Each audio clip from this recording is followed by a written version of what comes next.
जय हिंद दोस्तों, happy tutorial में आप सभी का स्वागत है। आज हम स्टार्ट कर रहे हैं कंप्यूटर और कंप्यूटर को टोटल बेसिक लेवल से लेकर चलेंगे और जहां तक इसका लेवल जा सकता है हम वहां तक ले चलेंगे, ठीक है। और आज की वीडियो से जितने भी संभावित क्वेश्चन बनेंगे हम इसकी भी चर्चा करेंगे और आगे जितने भी एग्जाम आने वाले हैं सभी एग्जामों में क्या क्या प्रश्न बन सकते हैं, क्वेश्चन बन सकते हैं कंप्यूटर से संबंधित, वे सारे क्वेश्चनों का हम चर्चा करेंगे, ठीक है। तो चलिए स्टार्ट करते हैं आज का हमारा ये सेशन, ठीक है। चलिए देखिए, सबसे पहले हम देखते हैं कंप्यूटर, ठीक है। कंप्यूटर, देखिए कंप्यूटर शब्द जो होता है कंप्यूटर, ये ग्रीक भाषा के कंप्यूट शब्द से लिया गया है। ग्रीक भाषा के कंप्यूट शब्द से लिया गया है, जिसका अर्थ होता है गणना करना, जिसका अर्थ होता है गणना करना, ठीक है। और कंप्यूटर का जो दूसरा नाम होता है वह है संगणक। संगणक यानी कि कंप्यूटर को हिंदी में क्या कहा जाता है, तो कंप्यूटर को हिंदी में कहा जाता है संगणक, ठीक है। एक और नाम है जो परीक्षाओं में कई बार पूछा है, वो है अभिकलित्र। कंप्यूटर को कभी कभी थोड़ा सा हार्ड बनाने के लिए, क्वेश्चन पेपर को हार्ड बनाने के लिए कभी कभी परीक्षाओं में पूछ देता है कि अभिकलित्र क्या है। तो अभिकलित्र बेसिकली क्या है, कंप्यूटर होता है, ठीक है। कंप्यूटर का हिंदी नाम होता है अभिकलित्र, ठीक। अब इसकी विशेषताएं देखते हैं, सॉरी परिभाषा देखते हैं। तो कंप्यूटर की जो परिभाषा होती है, अगर परिभाषा को देखें हम, तो कंप्यूटर एक प्रकार का इलेक्ट्रॉनिक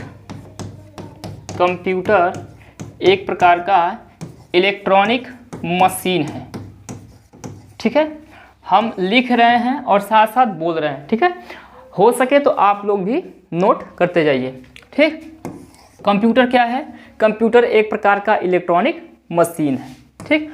इलेक्ट्रॉनिक क्या होता है, तो इलेक्ट्रॉनिक का मतलब होता है वह मशीन या ऐसी डिवाइस जो एसी को डीसी में कन्वर्ट करके चलती है। एसी को डीसी में कन्वर्ट करके चलती है। ऐसे मशीन को हम क्या कहते हैं, ऐसे मशीन को हम कहते हैं इलेक्ट्रिक मशीन, ठीक है। अच्छा, इलेक्ट्रिक, तो इलेक्ट्रॉनिक क्या होता है, इलेक्ट्रॉनिक या इलेक्ट्रिक कह सकते हैं इसको, इलेक्ट्रिक क्या होता है, तो इलेक्ट्रिक वे मशीनें होती हैं, इलेक्ट्रिक वे मशीन होती हैं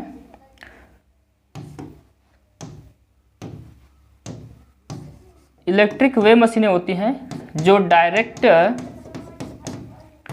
एसी से चलती हैं, जो डायरेक्ट एसी से चलती है, ठीक है। दो बातें हैं, समझ लेते हैं। पहला होता है इलेक्ट्रिक का मतलब होता है वे मशीन या वे डिवाइस जो डायरेक्ट एसी से चलती है, बिजली से चलती है। जैसे आपके घर में लगा होगा पंखा, ठीक है, इलेक्ट्रिक फैन, इसको हम बोलते हैं इलेक्ट्रिक फैन, पंखा हो गया। या विद्युत मोटर, जितने भी मोटर होते हैं सभी के सभी विद्युत मोटर कहलाते हैं, यानी कि इलेक्ट्रिक मोटर। और बल्ब भी होते हैं, बल्ब भी जल रहा है, बल्ब भी डायरेक्ट एसी से जल रहा है, ठीक है। तो ऐसी डिवाइस जो डायरेक्ट एसी से चलती हैं उनको हम बोलते हैं इलेक्ट्रिक डिवाइस, और ऐसी डिवाइस जो एसी को डीसी में कन्वर्ट करके चलती हैं उनको हम बोलते हैं इलेक्ट्रॉनिक डिवाइस, ठीक है। तो ये जो कंप्यूटर होता है, कंप्यूटर एसी को डीसी में कन्वर्ट करके चलता है। लगभग 220 वोल्ट एसी को डीसी में कन्वर्ट करके 220 वोल्ट को 12 वोल्ट एसी में कन्वर्ट करके चलता है, ठीक है। तो ये कंप्यूटर की फर्स्ट लाइन हो गई कि कंप्यूटर एक प्रकार का क्या है, इलेक्ट्रॉनिक मशीन है, ठीक है। कंप्यूटर क्या है, एक प्रकार का इलेक्ट्रॉनिक मशीन है। आगे देखते हैं आगे देखिए, कंप्यूटर एक प्रकार का इलेक्ट्रॉनिक मशीन है, ठीक है। लेकिन अगर टोटल परिभाषा की बात करें तो कंप्यूटर एक प्रकार का इलेक्ट्रॉनिक मशीन है जो दिए गए डेटा को एक्सेप्ट करता है, जो दिए गए डेटा को एक्सेप्ट करता है, एक्सेप्ट किए गए डेटा का प्रोसेसिंग करता है, जिसको हम डेटा प्रोसेसिंग कहते हैं, डेटा प्रोसेसिंग करता है, और प्रोसेस करने के पश्चात रिजल्ट आउटपुट करता है, रिजल्ट आउटपुट करता है, ठीक है। तो हम कह सकते हैं इस प्रकार से कि कंप्यूटर जो है वह एक प्रकार की इलेक्ट्रॉनिक मशीन है जो दिए गए डेटा को एक्सेप्ट इनपुट के रूप में एक्सेप्ट करता है, एक्सेप्ट किए गए डेटा के अनुसार उसका प्रोसेसिंग करता है और प्रोसेस करने के पश्चात रिजल्ट आउटपुट करता है, ठीक है। ये हो गई कंप्यूटर की डिफिनीशन। इसको थोड़ा सा कम शब्दों में देखें तो हम कह सकते हैं कि सबसे पहले जो डेटा होता है, डेटा को हम लोग क्या करते हैं, सबसे पहले डेटा को हम लोग इनपुट करते हैं, इनपुट, ठीक है। इनपुट किए गए डेटा के अनुसार इसका क्या होता है, प्रोसेसिंग होता है, ठीक, और प्रोसेसिंग के पश्चात इसका रिजल्ट आउटपुट होता है, ठीक। तो ये है इसकी मेन स्ट्रक्चर और इसी को कहते हैं हम लोग कंप्यूटर का कार्य पद्धति। कंप्यूटर जो होता है ये इसी सिस्टम पर अपना कार्य करता है। सबसे पहले कंप्यूटर को हम लोग डेटा इनपुट करते हैं, इनपुट किए गए डेटा के अनुसार जो सीपीयू होता है वो उसका प्रोसेसिंग करता है और प्रोसेसिंग के पश्चात रिजल्ट आउटपुट करता है। ये कंप्यूटर की डिफिनीशन भी है और कंप्यूटर का वर्क स्ट्रक्चर भी है, ठीक है। अच्छा, कंप्यूटर को थोड़ा और आसान, परिभाषा को थोड़ा और आसान बनाते हैं और समझते हैं थोड़ा सा और आसानी भाषा में। देखिए, जैसे मान लीजिए कि ये तो बड़ा घटिया बन गया। जैसे मान लीजिए कि ये कोई व्यक्ति है,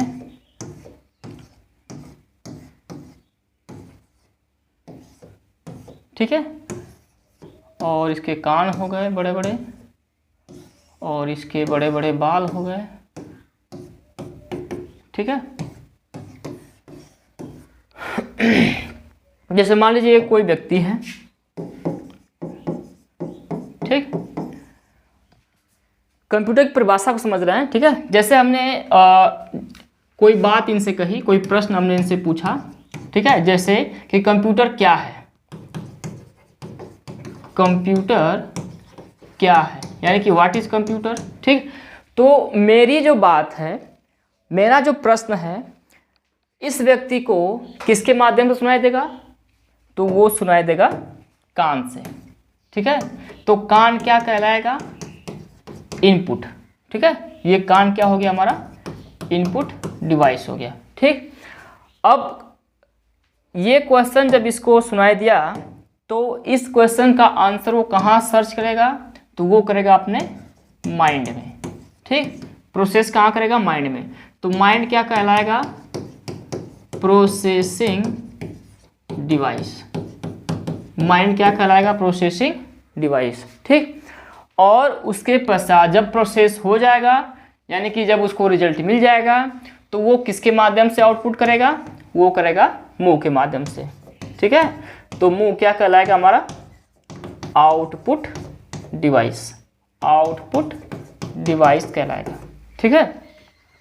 तो परिभाषा को इस तरह से भी हम समझ सकते हैं खुद के ऊपर लेकर के कि कंप्यूटर सबसे पहले डेटा को इनपुट के रूप में एक्सेप्ट करता है, एक्सेप्ट किए गए डेटा के अनुसार उसका प्रोसेस करता है और प्रोसेस करने के पश्चात रिजल्ट आउटपुट करता है, ठीक है।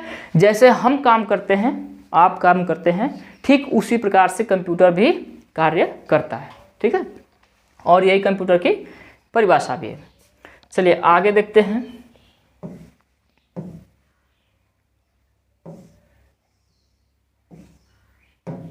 आगे देखते हैं कंप्यूटर का फुल फॉर्म। तो कंप्यूटर का फुल फॉर्म क्या होता है, बात करते हैं कंप्यूटर के फुल फॉर्म की। तो देखिए कंप्यूटर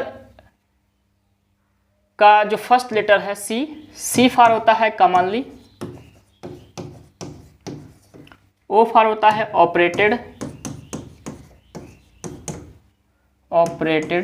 या ऑपरेट, एम फॉर होता है मशीन, पी फॉर होता है पार्टिकुलरली, यू फॉर यानी कि यूज फॉर इसका होता है, टी से होता है ट्रेड या इसको हम लोग टेक्निकल भी बोल सकते हैं, टेक्निकल, और ई से होता है एजुकेशनल,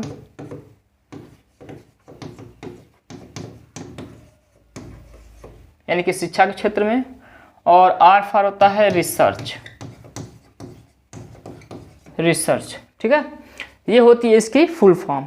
अच्छा, इसके फुल फॉर्म से संबंधित शब्दकोश देख लेते हैं, इसका हिंदी रूपांतरण क्या होता है। तो कॉमनली का मतलब होता है सामान्य रूप से। देखिए अब इसकी जो कंप्यूटर की जो डिफिनीशन होती है, कंप्यूटर की डिफिनीशन को हम इसके फुल फॉर्म से भी वेरीफाई कर सकते हैं। ठीक है, कैसे, देखिए जैसे यहाँ पर हमने लिखा कॉमनली का मतलब होता है सामान्य रूप से, ऑपरेटेड का मतलब होता है चलने वाली या चलने वाला। ठीक है, एम से होता है मशीन मतलब यंत्र है। तो ये जो कंप्यूटर होता है, कंप्यूटर एक सामान्य रूप से चलने वाला यंत्र है। ठीक है, पर्टिकुलरली जो विशेष रूप से, अगर विशेष रूप से बात करें तो जो विशेष रूप से प्रयोग किया जाता है,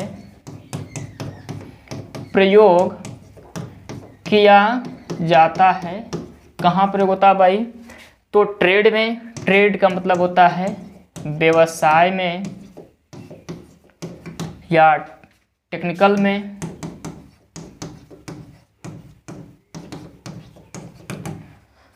एजुकेशनल यानी कि शिक्षा के क्षेत्र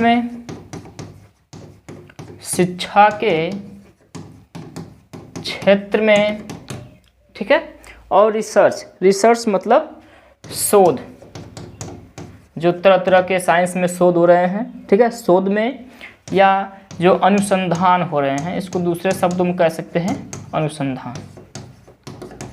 ठीक है, तो अगर इसके फुल फॉर्म से संबंधित देखें परिभाषा तो क्या निकल सकती है, तो कंप्यूटर एक समान रूप से चलने वाला मशीन है या यंत्र है जो विशेष रूप से प्रयोग किया जाता है व्यवसाय में, टेक्निकल के क्षेत्र में, शिक्षा के क्षेत्र में और शोध में।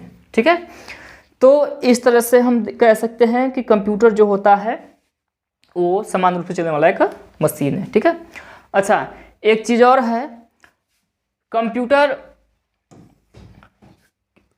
के पिता, एक क्वेश्चन बनता है, बहुत मैक्सिमम टाइम पूछा जाता है कि who is the father of computer, यानी कि कंप्यूटर का पिता किसे कहते हैं,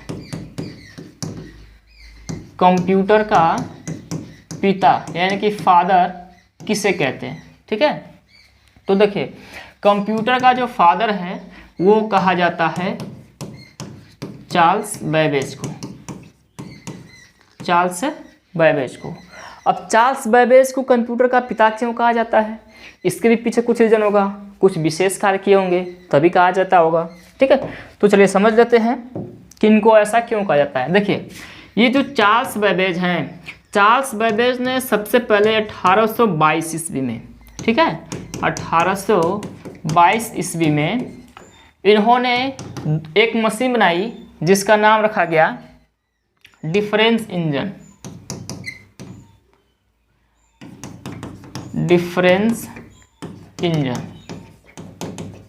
ठीक है, और उसके बाद 1832 में इन्होंने एक दूसरी मशीन बनाई एनालिटिकल इंजन।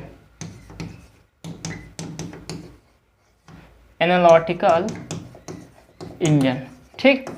और इन्हीं दोनों मशीनों का, इन्हीं दोनों यंत्रों का कंसेप्ट लेकर के सबसे फर्स्ट कंप्यूटर बनाया गया, जिसका नाम रखा गया प्रोटोटाइप। जिसका नाम क्या रखा गया? जिसका नाम रखा गया प्रोटोटाइप, ठीक है। और उसके बाद मार्क 1 बनाया गया, और उसके बाद बहुत सारे कंप्यूटर्स के क्षेत्र में क्रांति आई 1960 में, और अनेकों प्रकार के कंप्यूटर्स बनाए गए, ठीक है। तो कहने का मतलब यह है कि जो चार्ल्स बेबेज हैं, चार्ल्स बेबेज को कंप्यूटर का पिता कहने के पीछे जो रीज़न है वो दो मशीनें हैं। ये जो दो मशीनें हैं, फर्स्ट है डिफरेंस इंजन और ये एनालिटिकल इंजन, इन्हीं दोनों मशीनों का जो कंसेप्ट है उसके माध्यम से पहले प्रोटोटाइप कंप्यूटर बनाया गया, फिर मार्क 1 बनाया गया, और आगे इसी तरह इसका विकास हुआ, ठीक है। तो इन्हीं कारणों की वजह से चार्ल्स बेबेज को कंप्यूटर का पिता कहा जाता है, ठीक है। यहाँ तक समझ में आया? आप चाहें तो इसका स्क्रीनशॉट ले सकते हैं, ठीक है। अब आगे बढ़ते हैं।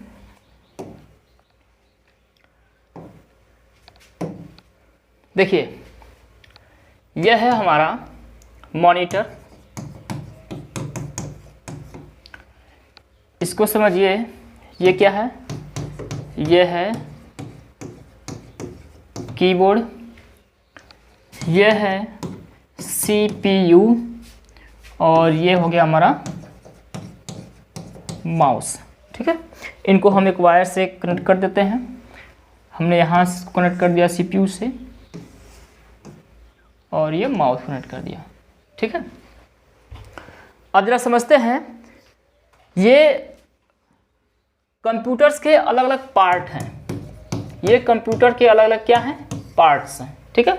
कंप्यूटर के जब सभी पार्ट्स असेंबल होते हैं, एक दूसरे से मिलते हैं CPU के द्वारा, तो ही इनको कहा जाता है कंप्यूटर, तब जाके इनको कहा जाता है कंप्यूटर।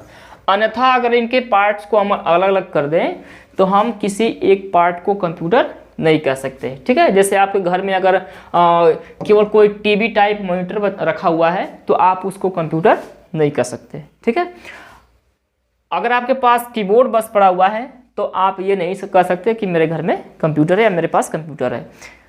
अगर आपके पास माउस है तो भी नहीं कह सकते, अगर आपके पास केवल CPU है तो भी नहीं कह सकते।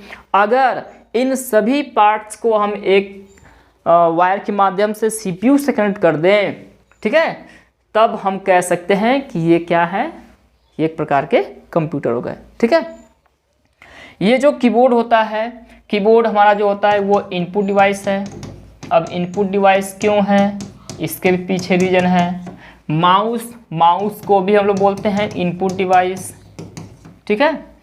CPU जो होता है ये हमारा सेंट्रल प्रोसेसिंग यूनिट है, ठीक है, यानी कि कंप्यूटर का जो माइंड होता है, कंप्यूटर का माइंड किसे कहा जाता है? तो कंप्यूटर का माइंड कहा जाता है CPU को, ठीक है। ये जो मॉनिटर है LCD है, LCD भी 5 प्रकार की होती हैं, 6 प्रकार की होती हैं, उसको हम आगे डिटेल्स में बताएंगे। फिलहाल के लिए समझिए कि ये मॉनिटर यानी कि LCD है एक प्रकार की, और ये कहलाती है हमारी आउटपुट डिवाइस, आउटपुट डिवाइस, ठीक है। LCD के बारे में लोग चर्चा करेंगे बाद में, फिलहाल अभी स्टार्टिंग कर रहे हैं तो हम इतना ही देख लेते हैं कि ये हमारा कीबोर्ड है, ये हमारा माउस है, ये CPU है, और ये हमारा मॉनिटर है, ठीक है। ये जो कीबोर्ड और माउस होते हैं ये दोनों हमारे कहलाते हैं इनपुट डिवाइस, ठीक है। क्यों?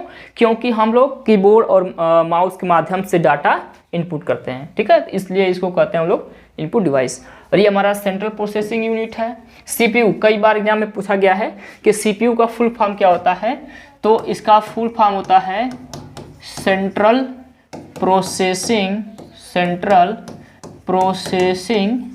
यूनिट, सेंट्रल प्रोसेसिंग यूनिट, ठीक है। ये हो गया CPU का फुल फॉर्म। अच्छा, CPU को और क्या कहा जाता है? CPU कहा जाता है कंप्यूटर का माइंड, ठीक है। और ये हमारा हो गया मॉनिटर, जिस पर रिजल्ट शो करता है। तो जो रिजल्ट शो करने वाली जो डिवाइस होती हैं, जैसे आपका मॉनिटर हो गया या प्रिंटर हो गया, ठीक है ना, प्रिंटर, तो ये सारी डिवाइस कैसी होती हैं, जो भी डिवाइस कंप्यूटर के बाहर डेटा इनपुट करे, ठीक ना, सीपीयू के बाहर, सीपीयू से होते हुए बाहर डेटा इनपुट करती है, उसको हम बोलते हैं आउटपुट डिवाइस। ठीक है, तो मॉनिटर क्या करता है, रिजल्ट को आउटपुट करता है, तो मॉनिटर पे क्या कहलाएगा, हमारा आउटपुट डिवाइस। ठीक है, आगे बढ़ते हैं।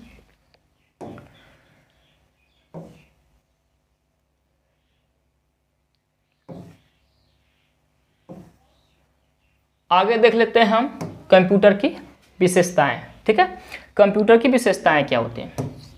कंप्यूटर की विशेषताएं की बात करें तो कंप्यूटर की बहुत सारी विशेषताएं हैं। ठीक, बहुत विशेषताएं हैं। आज के दौर में इसका जो यूज है वो व्यापक हो गया है। ऐसा कोई क्षेत्र नहीं है, ऐसा कोई कार्य नहीं है जहाँ पर कंप्यूटर का यूज ना हो रहा हो। तो कुछ खास पॉइंट है, कुछ बिंदु हैं, उनको हम देख लेते हैं। सबसे फर्स्ट देखते हैं गति। ये देखिए, कंप्यूटर की जो सबसे बड़ी विशेषता होती है वो उसकी स्पीड होती है, गति। ठीक है, कंप्यूटर की जो सबसे बड़ी विशेषता होती है वो स्पीड होती है। अब कैसे, कंप्यूटर की जो कार्य क्षमता होती है, आज का जो कंप्यूटर है वो नैनो सेकेंड में गणना कर सकता है। नैनो सेकेंड का मतलब 10⁻⁹ सेकेंड। इतने सेकेंड में कंप्यूटर किसी भी गणना को आसानी से कैलकुलेट कर सकता है। ठीक है, तो ये कार्य करने की इसकी स्पीड होती है।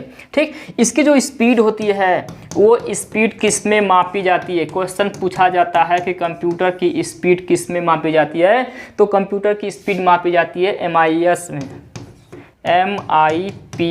में। ठीक है, कंप्यूटर की जो स्पीड होती है MIPS में मापी जाती है। बहुत बार, कई बार पूछा गया है कि कंप्यूटर की जो स्पीड होती है वो किस में मापी जाती है, तो जो कंप्यूटर की जो स्पीड होती है वो MIPS में मापी जाती है। ठीक है, MIPS में मापी जाती है। आगे देखते हैं, सेकेंड इसकी जो विशेषता है वो है त्रुटि रहित कार्य। यानी कि जो कंप्यूटर होता है वो बिना किसी त्रुटि का, मतलब 100% एक्यूरेट रिजल्ट देता है। ठीक ना, कभी भी कोई गलती नहीं करता है। अगर हम डाटा सही इनपुट करेंगे, अगर हमने डाटा इनपुट सही किया है तो उसी डाटा के अनुसार रिजल्ट भी हमारा देगा। ठीक है, यानी कि जो एक्यूरेसी जो होती है कंप्यूटर की वो 100% होती है। ये कभी भी कोई भी गलत रिजल्ट आउटपुट नहीं करता है। ठीक है, अगर कभी कभार गलती हो भी जाती है तो वो यूजर की मानी जाती है, क्योंकि कंप्यूटर को ऑपरेट करने वाला कौन है, कंप्यूटर है। ठीक है, और दूसरा वजह होता है कभी कभी वायरस के वजह से भी गलती हो सकती है। वायरस भी कंप्यूटर को प्रभावित करते हैं और वायरस की वजह से भी गलती हो सकती है। ठीक है, थर्ड जो इसकी विशेषता है, प्रॉपर्टीज है, वो है भंडार क्षमता, यानी कि जो स्टोरेज पावर है।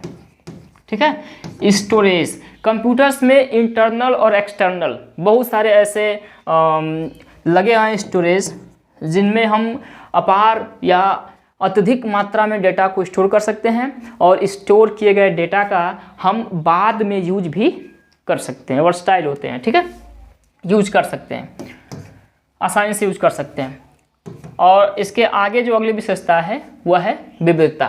विविधता मतलब वर्सटाइल। ये जो कंप्यूटर्स होते हैं, कंप्यूटर में हम एक साथ कई सारे कार्यों को हम कर सकते हैं। मतलब एक साथ हम कई कार्य आसानी से कर सकते हैं।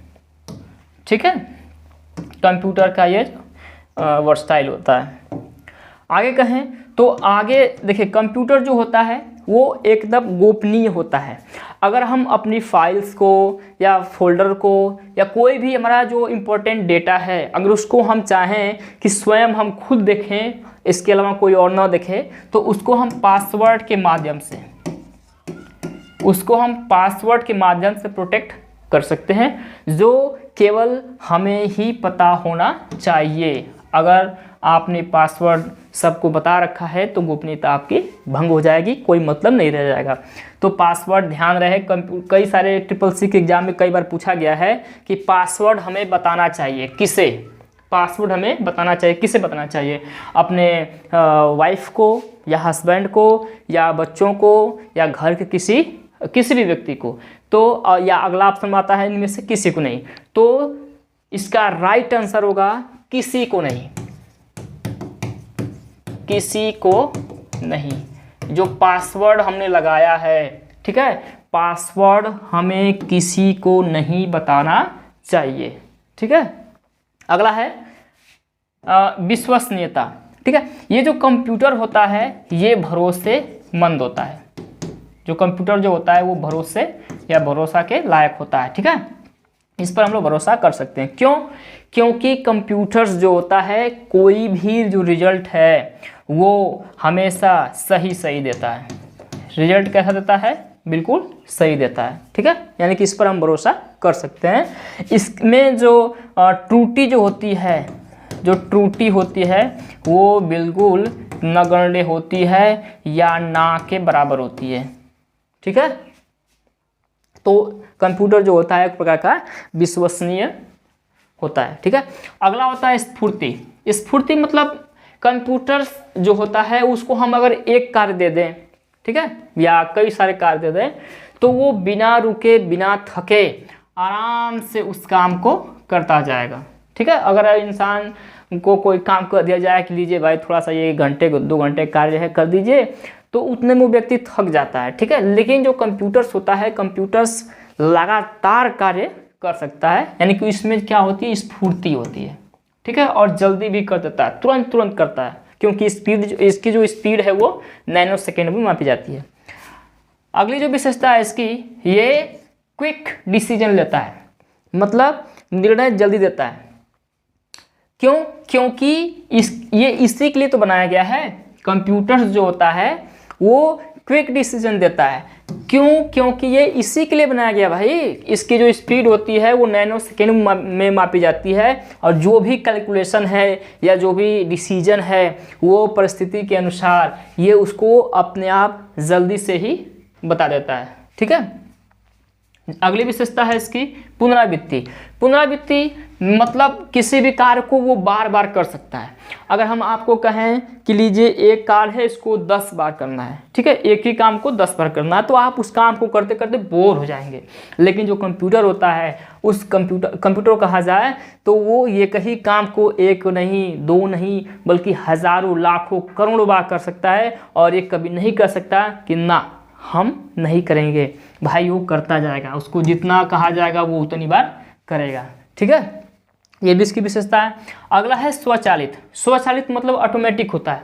कंप्यूटर को अगर हमने कोई इंस्ट्रक्शन दे दिया है, कोई, ठीक है, कोई भी इंस्ट्रक्शन दे दिया कि आगे अगर कोई संभावना हो, ठीक है, आगे अगर ऐसी कोई संभावना होती है तो उसका आंसर मुझे मिलना चाहिए, ठीक है। जैसे मौसम विभाग की जानकारी होती है, मशीन हमने लगा दिया, कंप्यूटर में लगा दिया, और उसकी जो जानकारी होती है वो ऑटोमेटिक हमें मिल जाती है, ठीक है। या ऐसे बहुत से कार्य हैं जो कंप्यूटर्स को अगर हम एक बार इंस्ट्रक्शन दे दें तो वो हमें परिस्थिति के अनुसार समय से पहले ही रिजल्ट दे देता है, ठीक है। तो कंप्यूटर एक प्रकार का स्वचालित मशीन है, ऑटोमेटिक मशीन है, ठीक है। अगली जो विशेषता है काफ़ी इंपॉर्टेंट है, यानी कि कंप्यूटर के प्रयोग से कागज़ के प्रयोग में कमी आई है। मतलब जब से कंप्यूटर हमारे कार्य क्षेत्र में इंटर किया है तब से कागज़ का यूज हमने कम कर दिया है। क्यों? क्योंकि हम जो भी कार्य करते हैं उसको हम कंप्यूटर में जो स्टोरेज डिवाइस लगी होती है, इंटरनल या एक्सटर्नल, हम उसमें सेव करके रख लेते हैं, ठीक है। हमें कागज़ पर लिखने या कागज़ का फाइल बना करके सेव रखने की ज़रूरत नहीं पड़ती है, ठीक है। तो इस तरीके से हम कह सकते हैं कि कंप्यूटर्स की इतनी सारी विशेषताएं जो मेन पॉइंट है, और इसके बाद भी बहुत सारी विशेषताएं हैं। अगर इसको हम विशेषताएं ही केवल बताएं तो बहुत मुश्किल है, क्योंकि आज देख ही रहे हैं कि कंप्यूटर का जो यूज है वो कितना व्यापक हो गया है, ठीक है। तो एक बार रिवाइज कर लेते हैं। देखिए, कंप्यूटर की स्पीड, सबसे पहली विशेषता क्या है? स्पीड। दूसरी क्या है? त्रुटि रहित कार्य। तीसरा क्या है? भंडार क्षमता यानी कि स्टोरेज। चौथा क्या है? वर्सटैलिटी, विविधता। पांचवा क्या है? गोपनीयता मतलब पासवर्ड प्रोटेक्टेड। छठा क्या है? विश्वसनीयता, मतलब इस पर हम भरोसा कर सकते हैं। सातवां क्या है? स्फूर्ति, मतलब जल्दी कार्य करता है। अगला है जल्दी निर्णय यानी कि क्विक डिसीजन, और पुनरावृत्ति यानी कि रिपीटिशन किसी भी कार्य का। स्वचालित यानी कि ऑटोमेटिक रिजल्ट, और अगला है कागज़ के प्रयोग में कमी, ठीक ना। तो ये रही इसकी विशेषता। आप चाहें तो इसका स्क्रीनशॉट ले सकते हैं, ठीक है। चलिए आगे बढ़ते हैं, अगला देखते हैं।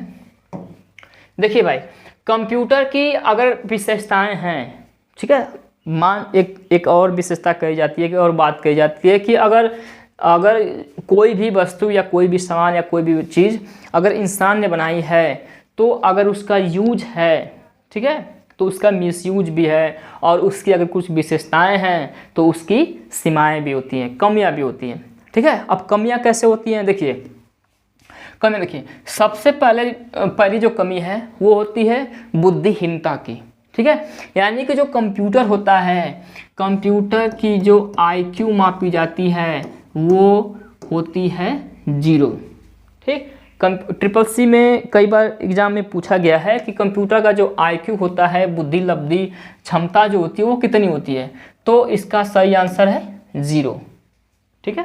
क्योंकि इंसान सोच सकता है, समझ सकता है, उसके अनुसार परिस्थिति के अनुसार अपना कार्य कर सकता है, लेकिन कंप्यूटर नहीं ऐसा कर सकता जब तक इसको इंस्ट्रक्शन नहीं दिया जाएगा, ठीक ना। जब तक इसको हम इंस्ट्रक्शन नहीं देंगे तब तक ये कोई भी कार्य नहीं कर सकता। यानी कि इसके पास जो बुद्धि लब्धि है वो बिल्कुल शून्य होती है। अगला है खर्चीला, ठीक है, बहुत खर्चीला होता है। कंप्यूटर्स के जो अलग अलग पार्ट हैं, ठीक ना, अलग अलग जो पार्ट हैं वो बहुत महंगे मिलते हैं, ठीक है, और एक से एक बड़े बड़े कंप्यूटर्स हैं, महंगे महंगे कंप्यूटर्स हैं, तो ये थोड़ा सा खर्चीला है। लेकिन जब 1960 में जब क्रांति आई, स्टार्टिंग में तो बहुत महंगा हुआ करता था, लेकिन जब 1960 में जो कंप्यूटर की क्रांति आई, ठीक ना, कंप्यूटर के क्षेत्र में क्रांति कब आई, कंप्यूटर के क्षेत्र में क्रांति कब आई, तो वो आई 1960 में, ठीक है। और इसके बाद कंप्यूटर्स इतनी तेज़ी से बनना स्टार्ट हुए कि इसके पार्ट जो हैं अब अलग अलग या हर लोकल मार्केट में मिलना स्टार्ट हो गए, और थोड़े से इसके पार्ट थोड़ा सा कम हुआ है, फिर भी अभी तो वही हाल है। अगला है वायरस से खतरा, ठीक है। सबसे बड़ी सीमा यह है, लिमिटेशन ये सबसे बड़ी है, लिमिटेशन। कोई पूछे कंप्यूटर की सबसे बड़ी लिमिटेशन क्या है, सीमा क्या है, तो वो है वायरस से खतरा, ठीक है, बहुत इंपॉर्टेंट है ये। देखिए कंप्यूटर में सबसे बड़ी विशेषता, सबसे खास बात है कि कंप्यूटर में बिना बताए वायरस जो होते हैं वो इंटर हो जाते हैं, ठीक है, और सालों साल रह करके कंप्यूटर के अंदर की जो फाइलें होती हैं, फाइलों को ये क्या करते हैं, नुकसान पहुंचाते हैं, ठीक ना। और हो सके तो फाइलों को करप्ट भी कर देते हैं, जो हमारे यूज के लिए, फ्यूचर के यूज के लिए रखी गई होती हैं, उन सभी फाइलों को वायरस जो होते हैं वो करप्ट कर देते हैं, तो हमारा बहुत से कार्य या बहुत से काम जो होते हैं वो नुकसान हो जाते हैं या हम नहीं कर पाते हैं। अगला है विद्युत पर निर्भर। तो देखिए कंप्यूटर के प्रकार की इलेक्ट्रॉनिक मशीन है भाई, कंप्यूटर जो है वो एक प्रकार की इलेक्ट्रॉनिक मशीन है। तो जब इलेक्ट्रॉनिक मशीन है जो AC को DC में कन्वर्ट करके चलती है तो इसको बिजली चाहिए ही चाहिए। तो यह इसकी सबसे बड़ी लिमिटेशन है कि यह विद्युत पर निर्भर होता है, डिपेंड अपॉन द इलेक्ट्रिसिटी, ठीक है। तो ये हो गई कंप्यूटर की लिमिटेशन, ठीक है, इसका स्क्रीनशॉट ले लीजिए। अब आगे बढ़ते हैं, देखते हैं आगे क्या है।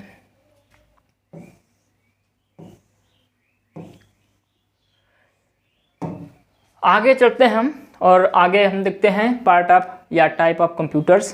तो कंप्यूटर्स कितने प्रकार के होते हैं, तो देखिए कंप्यूटर जो होते हैं मुख्यतः 3 प्रकार के होते हैं, ठीक है। फर्स्ट होता है एनालॉग कंप्यूटर, सेकेंड होता है डिजिटल कंप्यूटर, और थर्ड होता है हाइब्रिड कंप्यूटर, ठीक है। बारी बारी से इसको देखें तो ये जो एनालॉग कंप्यूटर होता है, ठीक है, ये जो एनालॉग कंप्यूटर होता है, एनालॉग कंप्यूटर रिजल्ट को